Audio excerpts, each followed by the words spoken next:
চলুন, এগিয়ে চলুন।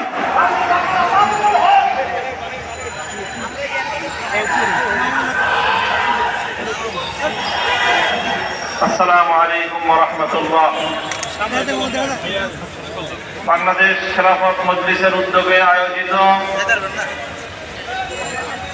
ভারতের ওয়াকফ আইন সংশোধনী বিল 2025